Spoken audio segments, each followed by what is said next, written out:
All right, thanks for waiting. Coach Frost is here, and if you guys are ready for questions, Brian Christopherson, do you want to open up? Sure. Hey, Scott. Thanks for doing this. Do you know what your plan is at QB going into the week, or is that something that we'll have to develop through the days ahead? It's going to have to develop, Brian. We had a lot of kids played well, a lot of young kids that are, I think, ready to play, and I think our team understands that we're going to compete and let them compete on the practice field and play the guy that practices the best and gives us the best chance to win. So there's a bunch of positions that'll be that way this week, including quarterback. How do you think Luke responded going in there in the fourth quarter, and how have you seen Adrian respond since then, going back to practice today? Those are both great human beings and really good football players. We trust them both. We rely on both. They'll both handle the situation well, and I hope they come to compete. Parker Gabriel, Lincoln Journal-Star. Hey Scott, with Adrian in particular, I know it's never just one thing, but 12 of 27 passing the ball. What did you see just from an efficiency standpoint there, and what in your mind needs to get better to be more efficient throwing the ball? I talked to him about it. I think there just needs to be some decisions that are made a little quicker and more efficiently, and then a few balls that were just errant or out of bounds that needed to be put on the money. But for the most part, I think it's just processing information quickly, getting the ball out on time where it's supposed to go at a better clip, and just eliminating the plays that are killing us on drives, and just a couple plays here and there that'll kill you in a game. And one quick follow-up to that, if I might, just overall, what do you think of the tempo that you've played with offensively so far, and how much does the quarterback determine the tempo that you can play at offensively?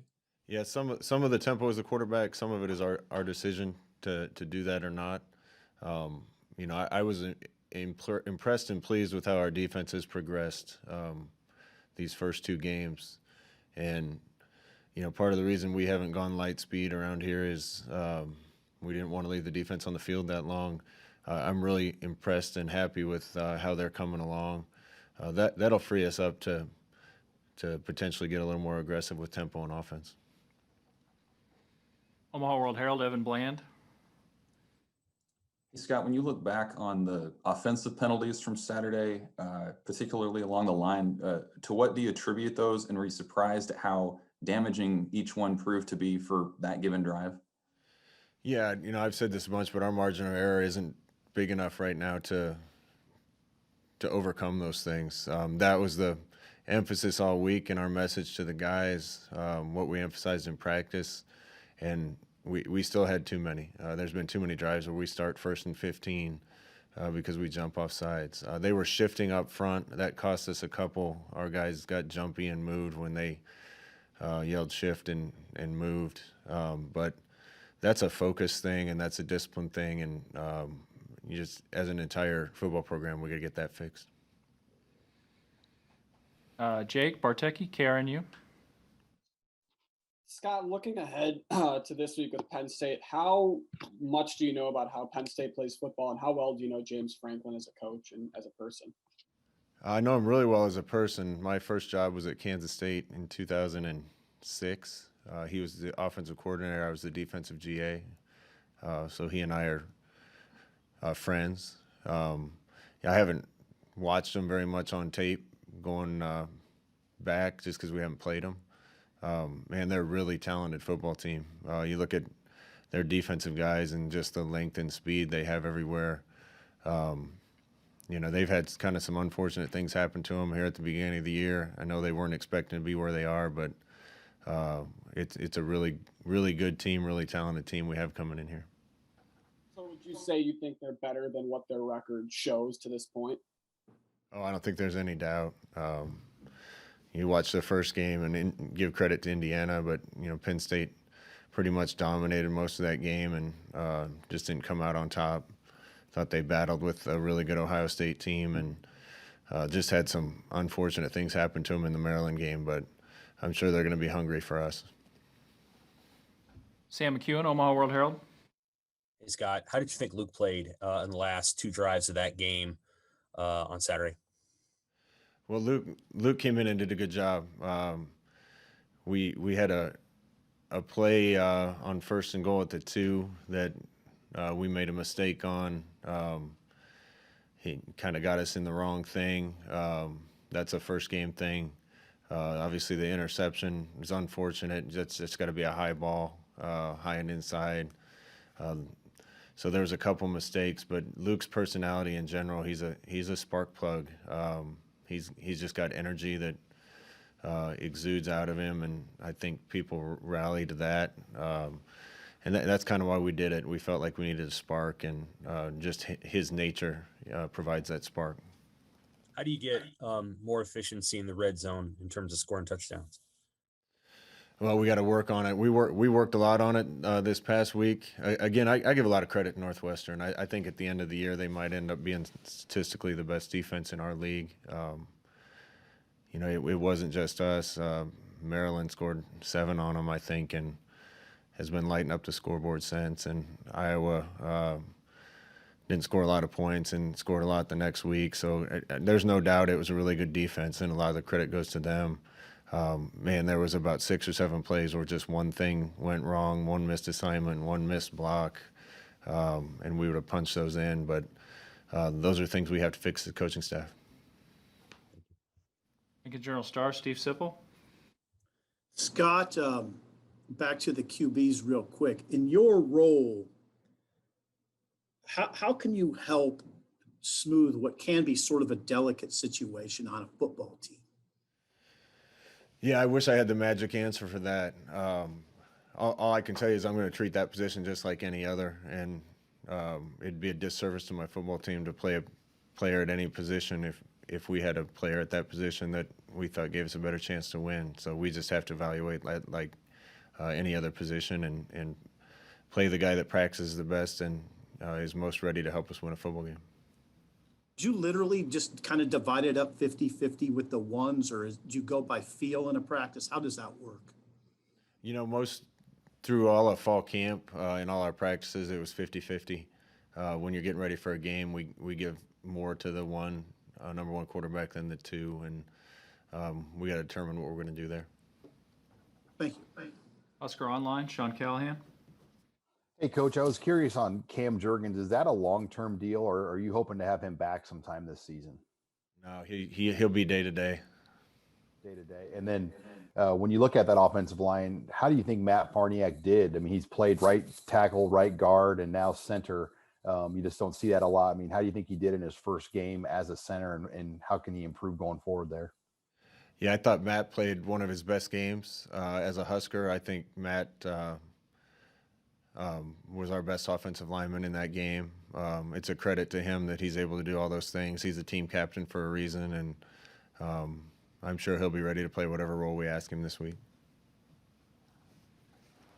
Adam Kruger, KM3. Coach, how did your freshman wideouts grade out, particularly Xavier Betts and Marcus Fleming, and what does Omar Manning need to do to get more reps on Saturdays? I thought those guys played well. There's a couple mistakes here and there, but, just looking at the film, honestly, there's no doubt with those guys on the field that they help us stretch the field more. We just got to keep bringing those guys along, and for all of them, it's a matter of getting practices under their belt. I mentioned this, but they've all, for different reasons, missed part of our preparation up to this point. Now they're all up and going, so we're going to fast track and see how fast they can pick everything up, and again, evaluate the practice and play the guys that we think give us the best chance. But all those guys are coming along, and we're anxious to have them know the whole system so we can get them out there. Kevin Suits. Go ahead, Kevin. Coach, talking to the players, you can get a sense that they have a sense of urgency right now, and their confidence is being tested. What is your message to the team right now? Well, I think they realize that's the situation they're in. Sooner or later, the scoreboard is going to show it. There's no doubt in my mind how much progress we've made. We just need to turn it into wins, and that game Saturday was as frustrating a one as I've had here because we had opportunities to be in control of that game. We could have won the game, maybe even should have won the game.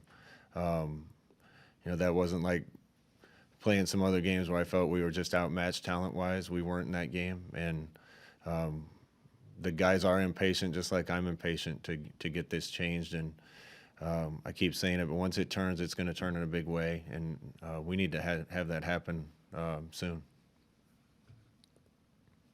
Mitch Sherman, The Athletic.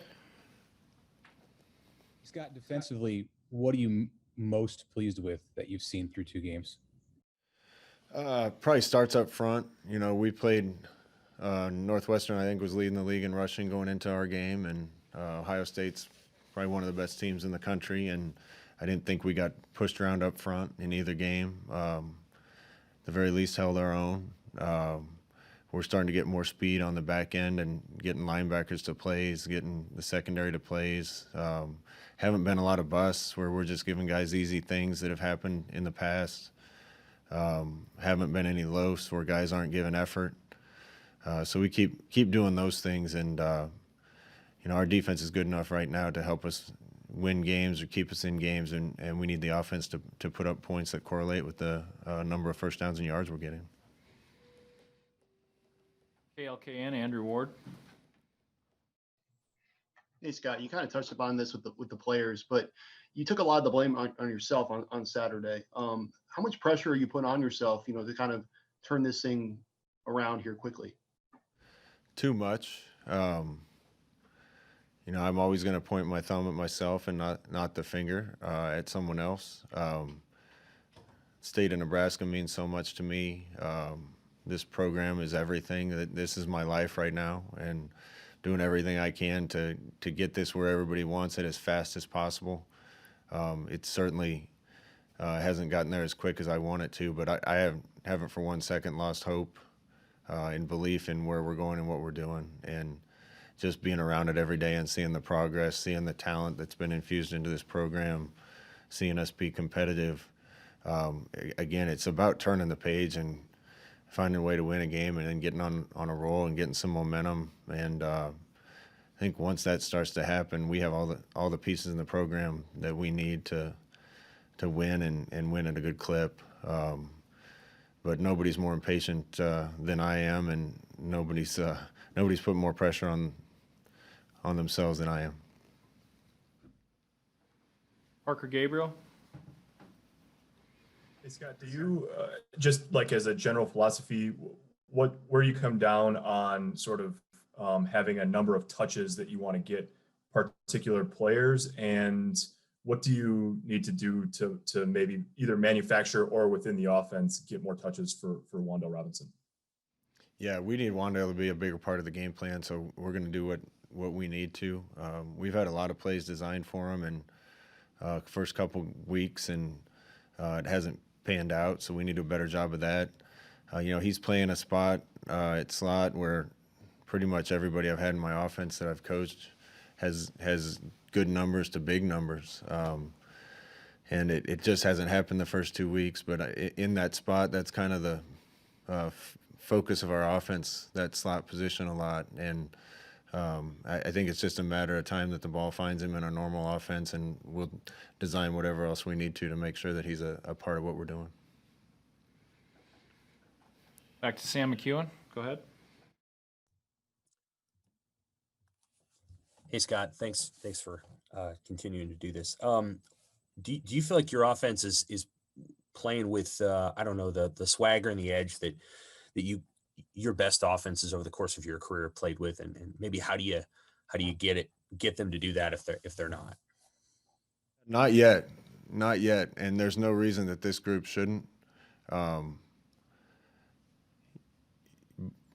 Part of that is what I'm saying about the whole team. We got to have a little more success. Let that lead to confidence. Let that lead to more success. Let that lead to more confidence. And in both our first games, we moved the ball well enough that if we capitalize, we get some things rolling, and it's easier to move a rock downhill than uphill. And we got to finish drives. And one thing, Sam, we need we need to make some more big plays, some more explosive plays. Too many of our explosive plays have come from quarterback runs, and we need to create some runs with the running backs. We need to create some plays downfield. It's hard to sustain and make 12-play drives go because one thing can go wrong or the defense can make a play. So we got to create some more big plays. We got the guys in the program now that I think are capable of doing that, and we just need some good things to happen to get that momentum and get rolling. Was it you that kind of made the call late in the game to put Marcus Fleming and Xavier Betts on the field and say, hey, let's roll with those guys and see if they can help us get down the field? No, that was the plan all along. The issue was, and that kind of hurt our tempo a little bit. I don't think they were probably ready to run every play in our game plan. So then it came down to, running certain plays with certain guys on the field and certain plays with certain other guys on the field. And we're going to be a really good team when all our guys are capable of running the whole thing. Then we don't have to substitute. We can have the best guys on the field all the time, whoever that is. But again, just because of some factors, those guys aren't quite, in our opinion, ready to digest and handle the whole game plan yet. And we're working to get there. Good time for two more for Coach. Sean Callahan, Husker Online. Hey, Coach, can you just assess your running back situation? Were Ronald Tompkins and Ramir available, and what have you seen from Marvin Scott to kind of put him in that role? And obviously, what do you guys need to get out of Diedrich here going forward? Yeah, Ronald had missed a few practices, and so he wasn't available in the game really to us. Marvin's done, we talk about competition at the position, and we thought going into that game that Ronald had probably practiced, that Marvin had probably practiced the best, and we rewarded him. And I was impressed with him in his first few carries. He ran the ball hard, did a good job on some plays away from the ball, and that's going to continue to be a competition. Okay, and looks like last one for Coach Steve Sipple, Lincoln Journal-Star. Yeah, here's one. Is this a home field advantage? Do you get a home field is this a home field advantage game, Scott? Yeah, but probably not like normal. Gosh, it'd be nice to have our fans in there and creating a bigger advantage for us. It's always easier to play where you're familiar and not travel and do all those things, but certainly not the same as having Husker faithful in there and a sea of red and giving us enthusiasm and noise. So not a normal home field advantage in my opinion, but just crazy that we're well into November and going to play our first home game. So we're just anxious to be in Memorial Stadium. Did you feel like your energy was good? Your team's energy was good on the sidelines? You gauge that at all in your position? I thought it was good. Maybe not quite where I want it yet. But again, success kind of breeds enthusiasm, and enthusiasm breeds success. And we're fighting through a lot of things here, but we gotta get over the top and get this thing rolling. And certainly a tough opponent this week, despite their record, to make that happen. But boy, the guys are anxious for it to happen, and so are we. Thank you, Scott. All right, thank you, Coach. Thanks, guys. We'll talk to you tomorrow.